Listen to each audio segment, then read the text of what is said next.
नमस्कार दोस्तों, आप लोग का अपना यूट्यूब चैनल रिजल्ट विद आकाश में स्वागत है। दोस्तों हम लोग बात कर रहे हैं औसत यानी एवरेज का, जिसका यह अगला भाग है। दोस्तों हम लोग स्टार्टिंग से औसत को सीखते आए हैं और दोस्तों औसत को आप लोगों के अंदर एक अलग से कंसेप्ट से करने की क्षमता भी आ गई होगी। दोस्तों आप लोगों में से जिन्होंने अभी तक शुरू से वीडियो को नहीं देखा है, एक बार आप लोग शुरू से औसत को देखिए। आपके अंदर मतलब कि एवरेज के सवाल को करने का एक बेहतर तरीका आ जाएगा। ठीक है दोस्तों, आप लोगों में से जो लोग बाकी हैं एक बार जरूर देखिए। दोस्तों इसमें हम लोग बात करेंगे कुछ और क्वेश्चनों को, जिस तरह हम लोग क्वेश्चन को करते हुए आगे बढ़ रहे हैं। तो आइए हम लोग बात करते हैं कुछ और क्वेश्चनों पर।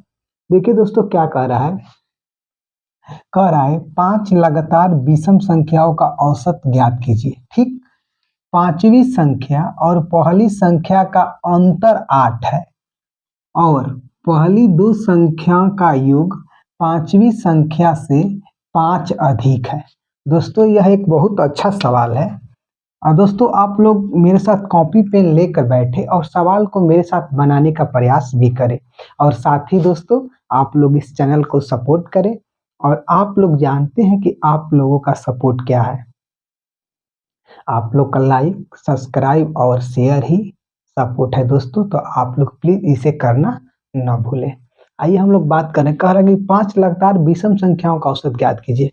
देखिए हम मानते हैं कि 5 संख्या, एक ये है, 2 3 4 5, मान लीजिए 5 संख्या ये है। तो क्या कह रहा है, पांचवी संख्या और पहली संख्या का अंतर 8 है। इसका मतलब कि अगर पहली संख्या ए होगा तो पांचवी संख्या ए प्लस 8 होगा। ठीक, और पहली दो संख्याओं का योग पांचवी संख्या से 5 अधिक है। इसका मतलब क्या, पहली अगर विषम संख्या पहली ए हो गई तो दूसरा क्या होगा, ए प्लस 2 होगा। ठीक, तो कह रहा है पहली दो संख्याओं का योग यानी कि ए और ए प्लस 2 का योग क्या है, क्या कह रहा है, पांचवी संख्या से 5 अधिक है। ठीक, तो पांचवी संख्या कितना है, ए प्लस 8। अगर 5 अधिक है, पांचवी संख्या से 5 ये अधिक है तो आप 5 इसको भी दे दे। अब तो बराबर हो गया ना। तो अब देखिए क्या हुआ हम लोग का, एक ए से एक खत्म हो गया तो अब ए इजकल टू क्या हो गया हम लोग का। अब देखिए 8 और 5 13, 13 में से 2 घट गया तो 11। इसका मतलब हम लोग को ये 11 हो गया, उसके बाद ये 13 हो गया, ये 15 हो गया, ये 17 हो गया, ये 19 हो गया। तो अब पूछ रहा है औसत। तो आप जानते हैं पहले पद को और दूसरे पद को जोड़कर 2 से भाग दे देंगे तभी भी औसत हो जाएगा, क्योंकि अंतर समान है। या बीच में खुद ही ये 15 पड़ा है तो हम लोग का औसत कितना हो जाएगा, हम लोग का औसत 15 हो जाएगा। यानी ऑप्शन नंबर बी हम लोग का क्या हो जाएगा, ऑप्शन नंबर बी हम लोग का उत्तर हो जाएगा। ठीक है दोस्तों, आइए कुछ और बेहतर चीजों की बात करते हैं। देखिए आराम से समझेंगे तो इसको समझ जाएंगे। पहला ए है तो हम लोग का पांचवा ए प्लस 8 हो गया, तो दूसरा ए प्लस 2 हो जाएगा, क्योंकि विषम संख्या अगर पहली ए है तो दूसरी ए प्लस 2 होगी। इन दोनों के योग इससे 5 अधिक है तो हम इसको भी 5 दे दिए, इसका मतलब ये बराबर हो गया। तो ए इक्वल टू 11 आ गया, तो 11 13 15 17 19। तो इसका औसत हम लोग को पता चल गया कितना दोस्तों, तो औसत हम लोग को पता चल गया 15। दोस्तों मैं बार बार यह बात कहता हूँ कि आप लोगों में से जो लोग बाकी हैं एक बार शुरू से देखें दोस्तों, क्योंकि शुरू में सारी चीजें स्पष्ट की गई है। ठीक है, आइए फिर हम अगले क्वेश्चन की बात करते हैं। कह रहा है 10 के पहले 10 गुणजों का औसत 55 है। ठीक, यदि हर संख्या को 2 से, देखिए 2 से विभाजित और 3 से गुणा किया जाए तो नया औसत क्या होगा। दोस्तों मैं आप लोगों को एक बहुत अच्छा बात बताता हूँ, आप लोग इसे ध्यान से रखिए, मतलब ध्यान में रखिए। क्या दोस्तों, कि कभी भी कितनी भी संख्याओं का औसत आप लोग को दिया जाए, कहा जाए कि संख्याओं में 2 जोड़ दिया जाए तो औसत में क्या प्रभाव पड़ेगा, तो औसत में भी 2 जुट जाएगा। यानी कहने का मतलब है कि संख्याओं में जितना जोड़ा जाएगा औसत में भी उतना जुड़ मतलब कि जुड़ जाएगा। और संख्याओं से जितना घटाया जाएगा औसत में से भी उतना कम हो जाएगा, और संख्याओं में जितने से गुणा किया जाएगा औसत में उतने से गुणा हो जाएगा, और संख्याओं में जितने से भागा दिया जाएगा औसत में भी उतने से भागा हो जाएगा। इन 4 बातों को यदि आप याद रखते हैं तो आपको बहुत से सवाल यहाँ से बन जाएंगे। देखिए क्या कर रहा है, 10 के पहले 10 गुणजों का औसत 55 है। यदि हर संख्या को 2 से विभाजित विभाजित अब देखिए औसत 55 दिया है तो 2 से विभाजित कर रहा है तो 55 को आप 2 से भागा दे दीजिए। और फिर कह रहा है और 3 से गुणा किया जाए, फिर आप 3 से गुणा कर दीजिए तो आपका औसत पता चल जाएगा। तो ये जानते हैं हम लोग का 55 का आधा 27.5 होता है, और 3 5 15, 17 के 21 1 22, और 3 3 का 6 2 8। इसका मतलब औसत कितना हो गया, 82.5 हो गया दोस्तों। ठीक है, तो हम लोग का उत्तर क्या हो जाएगा दोस्तों, हम लोग का उत्तर ऑप्शन नंबर बी इसका सही हो जाएगा। ठीक है, आइए कुछ और बेहतर चीजों की बात करते हैं। देखिए क्या कह रहा है दोस्तों, कह रहा है 1 से लेकर 6 तक की संख्याओं के वर्गों का औसत क्या होगा। किससे लेकर 1 से 6, 1 से लेकर 6 तक की संख्याओं के वर्गों का औसत। इस सवाल को शामिल करने का एकमात्र यह उद्देश्य है कि इस प्रकार के भी सवाल एग्जाम में पूछ लिए जाते हैं। तो देखिए यदि आप लोग को पता क्या है कि वर्गों का योगफल कितना होता है, तो आप लोग जानते हैं क्या होता है, n प्लस 1 2n प्लस 1 बटा कितना 6। ये क्या होता है, हम लोग का प्राकृतिक संख्या के वर्गों का योगफल होता है। ठीक, यदि बात क्या कर रहा है, इसके औसत की बात कर रहा है, तो हम औसत में क्या करते हैं, औसत में हम लोग क्या करते हैं कि योग में संख्या से भागा देते हैं। यदि n संख्याओं का मतलब कि ये योग है, मतलब n संख्याओं का ये जोड़ है, मतलब योग है। ठीक, तो यदि हम n में इससे भागा देंगे तो हम लोग क्या आ जाएगा, हम लोग का औसत आ जाएगा। तो ये से ये खत्म, यानी अब औसत बराबर क्या हो जाएगा, n प्लस 1 2n प्लस 1 बटा 6। किसका, वर्गों का औसत। तो किससे कह रहा है, 1 से लेकर 6 कह रहा है, तो इनके जगह पर आप 6 रखिए तो 6 धन 1, और फिर देखिए 6 रखेंगे यहाँ पर, 6 दूनी का 12 और धन 1 बटा 6। ठीक, तो बात करते हैं, ये हम लोग का 7 हो गया, ये 12 धन 1 13 हो जाएगा बटा 6, तो ये 91 बटा 6 हो जाएगा। अब देखिए ऑप्शन कैसे हम लोग का है, तो सही में है, तो 15 6 के 90, यानी 15 सही 1 बटा 6, यानी हम लोग का ऑप्शन नंबर है इसका उत्तर हो जाएगा। ठीक है, आप बस इसको ध्यान रखिएगा कि लगातार इन प्राकृतिक संख्या के वर्गों का योगफल कितना होता है, तो n कोष्ठ में n प्लस 1 कोष्ठ 1, फिर कोष्ठ में 2n प्लस 1 बटा 6। आज चूंकि हम लोग जानते हैं कि हम लोग को औसत मतलब क्या होता है, संख्याओं का योग बटा संख्याओं की संख्या। तो चूंकि n संख्याओं का योग है तो हम n से भागा दे दिए, तो हम लोग का क्या बन गया, हम लोग का औसत ये बन गया, किसका, वर्गों का औसत बन गया। ठीक है, हम लोग ऑप्शन नंबर ए इसका क्या हो गया, उत्तर हो गया। आइए फिर हम आगे कुछ बात करते हैं। देखिए दोस्तों, सवाल को उतारना नहीं है, ये तो कतई नहीं करना है। ठीक है, जितना आपको उतारने में समय लगेगा उससे कई गुना बेहतर है कि आप फिर एक बार सवाल को बनाए, फ्यूज करके बनाए, या वीडियो खत्म हो जाता है फिर आप दोबारा बनाए, ये सबसे बेहतर तरीका है। क्यों, क्योंकि हम लोग का आखिर उद्देश्य क्या होता है कि सवाल को एग्जाम हॉल में यानी परीक्षा भवन में कैसे बनाए। ठीक है, तो आप लोग कभी भी किसी भी क्वेश्चन को या कहीं से भी पढ़िए, बस सवाल को मत उतारिए। उतारना हम लोग का उद्देश्य नहीं हो सकता है। जैसे कि आप अगर पेडागॉजी पढ़ते होंगे या जानते होंगे, तो यह क्या हो जाएगा, मतलब कि अगर ब्लैक बोर्ड पर से कोई छात्र देख कर उतार रहा है तो यह टीचर के लिए शर्म की बात है। क्यों, क्योंकि मतलब कि सीडीपी यानी कि हम लोग क्या बोलते हैं उसको, बाल मनोविज्ञान इसका आदेश नहीं देता है। तो आप चीजों को मत उतारें, आप दोबारा उतारने से कई गुना बेहतर है आप दोबारा बनाएं। कह रहा है क्या, 1 के क्यूब, 2 के क्यूब, 3 के क्यूब, 4 के क्यूब, 5 के क्यूब का औसत बताइए। देखिए ये वर्गों का है। ऐसे ही यदि आप इन प्राकृतिक संख्या के घनों का सूत्र जानते हैं तो क्या होता है, n प्लस 1 बटा 2 का होल वर्ग। ये हम लोग क्या होता है, घनों का, इन प्राकृतिक संख्या के घनों का योग होता है। लगातार इन प्राकृतिक संख्या के घनों का योग होता है। यदि ये हम लोग का मतलब योग हो गया तो हम इसमें n से भागा दे देंगे तो हम लोग का औसत आ जाएगा। ठीक है, तो देखिए ये चूंकि वर्ग में है तो हम इसे n से भागा करते हैं। अब देखिए कितना है, तो 1 से 5 तक लगातार संख्या है। इसका मतलब कि n की जगह हम लोग क्या रखना है, 5। ठीक, आइए देखिए 5 और 1 की जगह 6 बटा 2 के वर्ग और बटा हम लोग का फिर n की जगह पे कितना हो गया, 5। अब देखिए ये कितना हो गया, 3।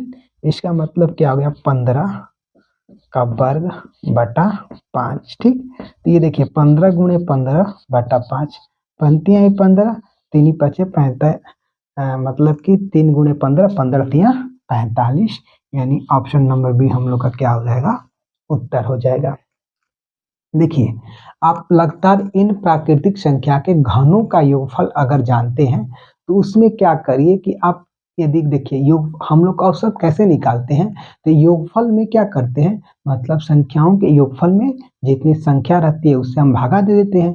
तो चूंकि यह फॉर्मूला क्या है, तो इन लगातार प्राकृतिक संख्या के घनों का योगफल का है, तो इसमें हम क्या करेंगे, इसको यदि हम n से इसमें इसके योगफल में अगर n से डिवाइड कर देते हैं तो हम लोग को क्या मिल जाएगा, हम लोगों को उसका एवरेज मिल जाएगा। ठीक है, आइए कुछ और हम बात करते हैं।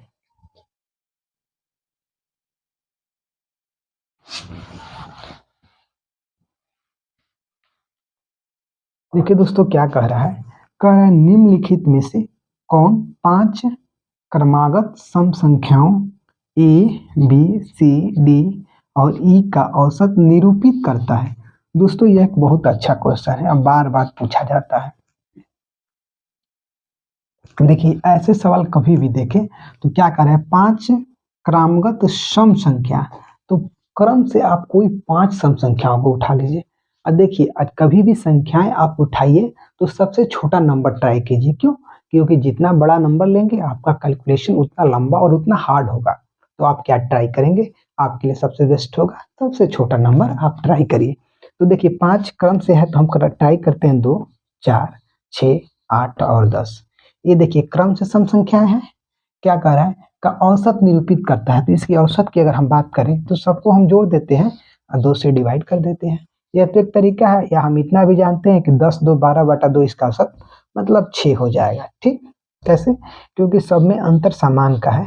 तो जो लोग स्टार्टिंग से बने हैं तो जानते हैं कि जब संख्या मतलब किसी भी श्रृंखला में अंतर समान का हो तो पहले पद और लास्ट वाले पद को जोड़कर आप 2 से डिवाइड दे दिए, तो हम 10 और 2 को जोड़े तो हम लोग को 12 हो गया, 12 से दिए भागा तो हम लोग कितना बन गया, 6।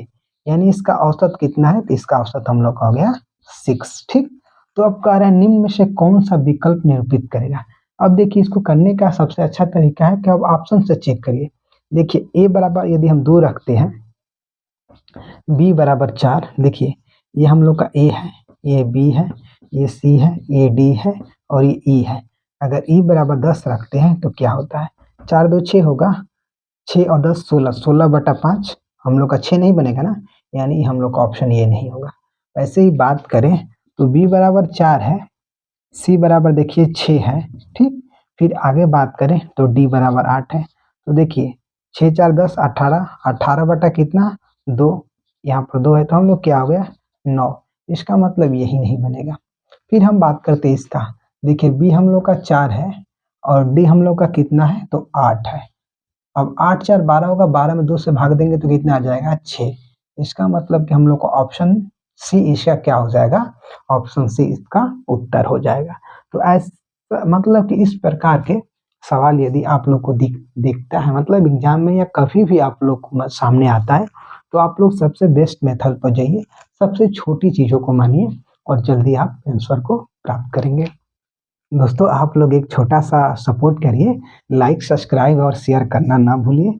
आइए हम लोग एक और बेहतर सवाल की बात करते हैं।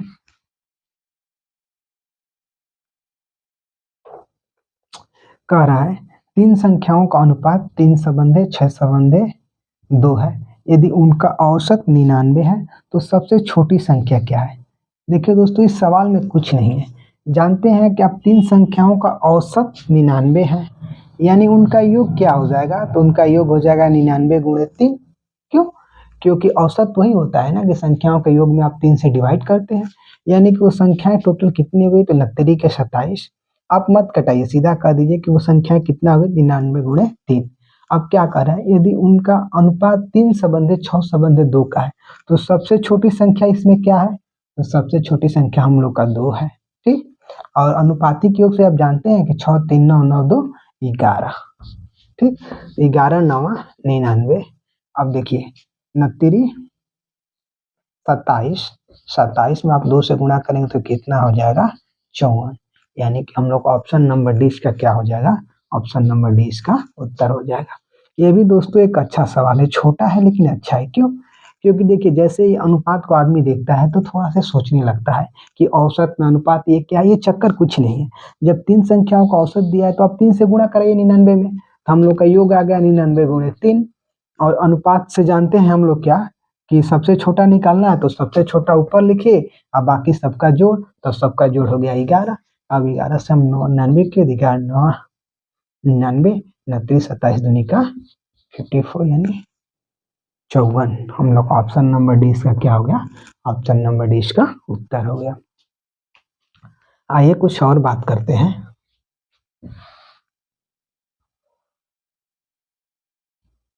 कह रहा है क्या, एक सप्ताह के तापमान का औसत 24 डिग्री है। अब देखिए सप्ताह कब किया है, तो हम लोग जानते हैं, आप लोगों में से जो शुरू से देखते हैं वो लोग समझ गए होंगे कि अगर 24 औसत है तो सबका मानते हैं हम क्या, सबका मान लीजिए 24 है, सारे दिनों का तापमान 24 है। तब हम कह सकते हैं क्या, इस सप्ताह का मतलब 7 दिनों का, 1 2 3 4 5 6 7 दिन का सबका 24 24 है। ऐसे लिखना जरूरी नहीं है, बस आप लोगों को बताने के लिए। ठीक, यदि कह रहा है यदि प्रारंभिक 5 दिनों का औसत 26.5, बात को समझिए, हमने सबका 24 24 माना है, ये 5 दिनों का कह रहा है कितना है, 26.5। तो बताइए कितना एक्स्ट्रा ले गया है, यदि 5 दिनों का देखें तो सबका 24 24 है, लेकिन कितना 2.5 एक दिन पर एक्स्ट्रा लेकर गया है, तो 5 दिनों पर कितना ले गया है, तो 5 दूनी का 10, दूनी मन 10 और अढ़ाई 12.5। ठीक, 12.5 एक्स्ट्रा निकाला है। और क्या कर रहा है, तो अंतिम 2 दिनों का औसत तापमान, अब यह 12.5 है तो किस में बटेगा, तो 2 लोगों में बटेगा। क्यों, क्योंकि सबका 24 24 था लेकिन लेकर गया है 26.5, तो कितना एक्स्ट्रा ले गया है, तो 12.5, तो जो लोग बचे रहेंगे उन्हीं में डिवाइड होगा ना। इसका मतलब अब एक के हिस्से पे कितना पड़ेगा, तो 6.25। और सबका 24 24 है, तो 24 में से आप क्या करिए कि 6.25 को माइनस कर दीजिए, क्योंकि जो बचा रहेगा वही भरेगा ना। हम देखते हैं समाज में अक्सर होता है, भगवान ना करे किसी के घर देखिएगा कोई अगर ड्रिंकर हो, या शार्ट बोलते हैं इसे, उसके टॉपर भी बोलते हैं, मतलब पियक्कड़ सीधा सीधी बोला जाए तो, वह तो क्या करेगा, किसी से ले दे के पी लेगा, लेकिन जैसे ही चला जाएगा तो जो उसके उत्तराधिकारी होंगे यानी उसके लड़के कोई भी होगा, उसको वो सारे कर्ज देना पड़ता है। यही बात है, सबका तो 24 24 क्षमता हम लोग बराबर किए थे, लेकिन ये लेकर भाग गए 26.5। इसका मतलब 12.5 एक्स्ट्रा लेकर गए हैं, और 12.5 एक्स्ट्रा लेकर गए हैं तो 12.5 अब किनको देना पड़ेगा, 2 लोग बचे हैं उनको देना पड़ेगा। यानी हम लोग कितना हो गया, देखिए ये 5 हो गया, ये 7 हो गया, ये 13 हो गया, तो 7 6 13 हो गया एक, यानी कि अब सब 2 दिन का औसत कितना हो गया, 17.75। यानी ऑप्शन नंबर डी इसका उत्तर हो जाएगा। देखिए दोस्तों, इसको मैं बताया तो आप लोग को टाइम ज़्यादा लगा होगा, लेकिन जो लोग शुरू से देखते आए होंगे इसका प्रयोग अच्छे से समझे होंगे, क्योंकि इसके पहले हम लोग ने जितने पार्ट किए हैं बस एकमात्र इसी टाइप से हम लोग सारे क्वेश्चन को करते हैं। वास्तव में दोस्तों ये क्या है, आप लोग जानते हैं कि औसत का मतलब क्या होता है, कि जिसके पास ज़्यादा है उससे लेकर जिसे कम है उसको दे देना, यही औसत है। और इसी फॉर्मूले पर हम लोग सारी चीज़ों को करते अभी तक आए हैं। ठीक है, ये फार्मूला नहीं है दोस्तों, बस औसत का एक मतलब है, क्या बोले, एक सोच टाइप का है कि औसत ये है, तो इससे हम लोग अपने सवाल को बनाएंगे। फिर आगे आइए हम बात करते हैं। कह रहा है यदि ए बी सी का औसत एम हो तथा A B plus B C plus C A बराबर 0 हो तो ए स्क्वायर प्लस बी मतलब A square comma B square comma C square का औसत क्या होगा। अब देखिए बात को समझिए, ए बी सी का औसत मैंने ए प्लस बी प्लस सी बटा 3 का औसत क्या दिया है, तो एम दिया है। तो हम क्या कहेंगे, A plus B plus C equal to 3m। ठीक, ये हमारा निकल के आ गया। अब देखिए A B plus B C plus C equal to 0 दिया है, तो क्या हमको A square comma B square comma C square का औसत पूछा है। तो देखिए आप लोग जानते हैं कि ए, यदि हम बात करें A plus B plus C के होल वर्ग की बात करें तो A square plus B square plus C square plus 2 A B B C और सी है। ठीक, अब देखिए ये हम लोग का 0 दिया है, इसका मतलब यहाँ पर हम 0 रखें तो हम लोग का इसका सुपड़ा साफ हो गया, ये काम खत्म। अब बात को समझते हैं, देखिए ए प्लस बी प्लस सी का 3m है, यानी 3 यहाँ पर लिख लेते हैं। ठीक है, ये 3m का क्या हो गया, स्क्वायर हो गया। अब बात करते हैं हम लोग का A square plus B square plus C square. अब देखिए इसी का औसत पूछा है, तो औसत का मतलब क्या कि सब में जोड़ लगेगा। अब बटा हम लोग क्या हो जाएगा 3। अब देखिए ये कितना हो गया, ये 9m स्क्वायर हो गया। ठीक, 9m स्क्वायर हो गया। तो अब देखिए ये कितना हम लोग का हो गया, तो हम लोग का A square plus B square plus C square हो गया। ठीक, अब बात को देखिए आराम से हम लोग समझते हैं। अब क्या कह रहा है कि A square plus B square plus C square का औसत। अब औसत का मतलब क्या कि यहाँ पर आप 3 से डिवाइड करिए तो यहाँ पर भी 3 से डिवाइड कर दीजिए, तो 3 का 9 यानी 3m स्क्वायर, यानी ऑप्शन नंबर सी क्या हो जाएगा, हम लोग का उत्तर हो जाएगा। बस आराम से देखिए, कहा है कि ए बी सी का औसत m है, यानी A plus B plus C बटा 3 इक्वल टू m, तो A plus B plus C equal to क्या हो गया, 3m हो गया। उसके बाद A plus B plus C square बराबर क्या होता है, A square plus B square plus C square plus 2 कोष्ट में A B plus B C plus C है। ठीक, तो ये हम लोग का दिया है क्या, ये हम लोग का मान दिया है 0, तो ये 0 हो गया, तो हम लोग का ये बचा। अब इसका हम लोग मतलब कि वैल्यू कितना निकाले हैं, तो 3m निकाले हैं, तो हम लोग का इसका एवरेज कितना आ गया, तो हम लोग का इसका एवरेज आ गया 3mc यानी 3m स्क्वायर। ठीक है, आइए फिर हम आगे बात करते हैं। देखिए क्या दे रहा है, 3 संख्याओं x y और z का औसत x y है। इसका मतलब क्या है, x धन y धन z, इसका अगर औसत की बात करें तो कितना है, x y है। तो कह रहा है z बराबर होगा, यानी z का मान क्या होगा, तो देखिए अब x धन y धन z की हम बात करें तो 3xy हो जाएगा। अगर z निकालना है हमको तो हम क्या लिख सकते हैं, 3xy। अब इधर से -x माइनस y, इसका मतलब क्या हो गया, z बराबर 3xy minus x minus y, यानी ऑप्शन नंबर ए इसका क्या हो जाएगा, उत्तर हो जाएगा। दोस्तों आप लोगों तक यदि इन सारे क्वेश्चनों की बात मैं पहुंचा पाया हूं तो आप लोग इस सेशन को सपोर्ट करिए, और आप लोग जानते हैं कि आप लोग का सपोर्ट क्या है, बस लाइक करिए, सब्सक्राइब करिए और अपने प्रिय मित्रों के बीच शेयर करिए। दोस्तों हम लोग मिलेंगे और एक बेहतर मतलब की वीडियो के साथ, जो कि औसत से ही संबंधित होगा। उसके बाद हम लोग औसत को समाप्त करेंगे और एक नए चैप्टर की बात करेंगे। तब तक के लिए दोस्तों जय हिंद।